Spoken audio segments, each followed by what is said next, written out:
వీడు వస్తాడు శుభ్రంగా ఎలక్షన్కి వాడమంటే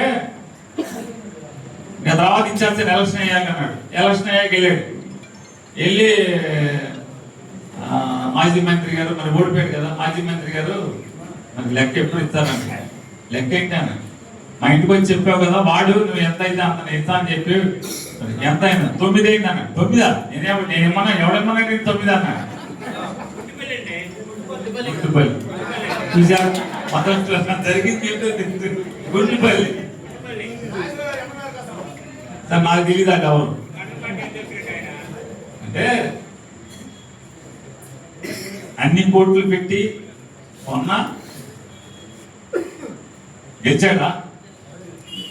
గెలవలేదు కదా. డబ్బుతో మనుషుల్ని కొనలేవంతాకి మీకు ఇవన్నీ చెప్తున్నాను.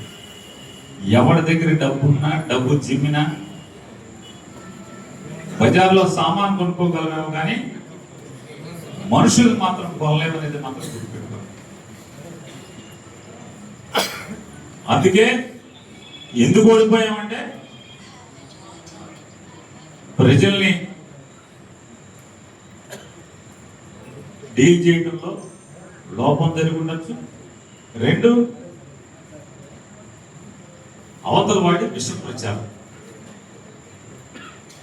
అవతల వాడికి విష ప్రచారం మరి కొత్తగా వచ్చింది ఏంటండి, ఈనాడు, ఆంధ్రజ్యోతి, TV5, ఆ 5, ఈ 5, ఈ ఛానల్, ఆ ఛానల్, ఇవన్నీ 19కి ముందే ఉన్నాయి కదా, అప్పుడు గెలిచాం కదా అంటే అప్పుడు ఈ కార్యకర్తలు ప్రాణం పెట్టి పనిచేశారు. జగన్ మీద ఎంత మాట మాట్లాడతాకి ఎవరైనా వచ్చినా సరే ఒళ్ళు చుట్టుకుని పనిచేశారు.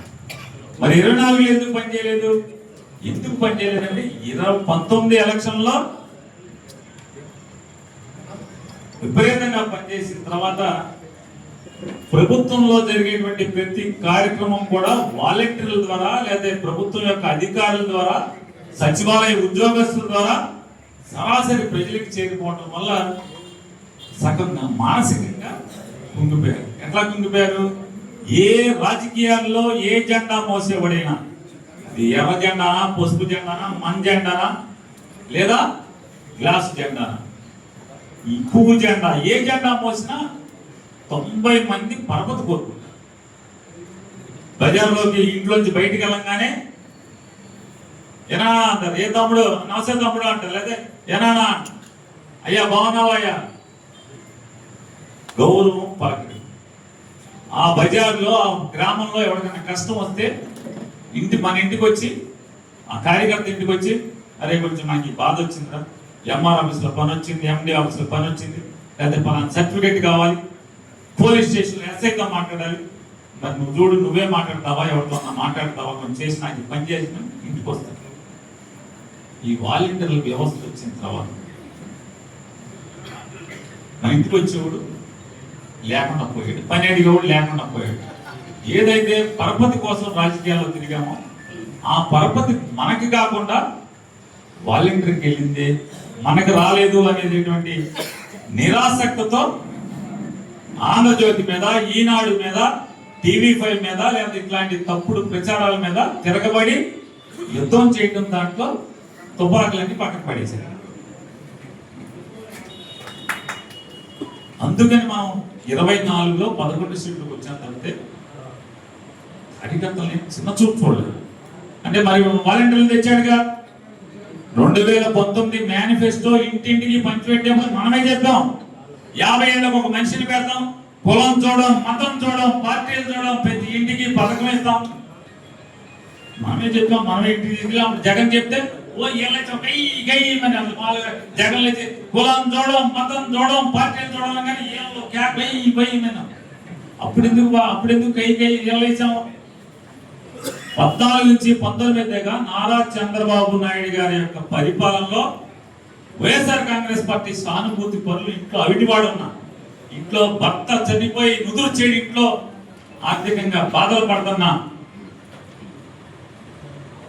65 ఏళ్ళు నిండి వయోవృద్ధులు ఇంట్లో ఉన్నా, ఇంటి మీద జెండా ఉన్నా, లేదా వైఎస్ఆర్ కాంగ్రెస్ పార్టీకి అనుకూలంగా ఉన్నాడనో, ఇంట్లో రాజశేఖర రెడ్డి బొమ్మ ఉందనో, ఈ కారణాలతో ప్రభుత్వం నుంచి హక్కుగా రావాల్సినటువంటి ఏ పథకం రానివ్వకుండా నారా చంద్రబాబు నాయుడు దుర్మార్గంగా ఆపాడు కాబట్టి జగన్ ఈ మాట చెప్పగానే కులం చూడడం, మతం చూడడం, పార్టీలు చూడడం అని చెప్పగానే బెల్లగా ఇవ్వలేదు. ఎందుకని అప్పుడు బాధలో ఉన్నాను. ఇందులో జగన్ మన చిన్న చూపు చూడలేదు. మనం ఎక్కడన్నా ఇబ్బంది పడుతుందంటే వైఎస్ఆర్ కాంగ్రెస్ పార్టీ జెండా మోసుకుని కార్యకర్త ఇక్కడ ఇబ్బంది పడ్డాడంటే గవర్నమెంట్ లో ఎక్కడన్నా వర్కులు చేసి దాంట్లో ఎక్కడన్నా దెబ్బతిన్నారు, పతనం అయ్యారేమో తప్పితే ఆ రకంగా ఉన్నారు. మన ప్రభుత్వంలో, మనం ఎన్నుకున్న ప్రభుత్వం వల్ల, మనం పనిచేసినట్టు మనం తెచ్చుకున్న ప్రభుత్వం వల్ల ఏమన్నా వర్కులు చేసిన వాళ్ళు ఏమన్నా ఖచ్చితంగా దెబ్బతిన్నాడు. నుంచి వర్కుల జోలికి వెళ్ళాలంటే మాత్రం ఏమి దెబ్బతిన్న పరిస్థితి అయితే ఏమీ లేదనేది ఇది నా అభిప్రాయం, నా పరిశీలనలో నేను చూసినటువంటి విషయాలు. ఇకపోతే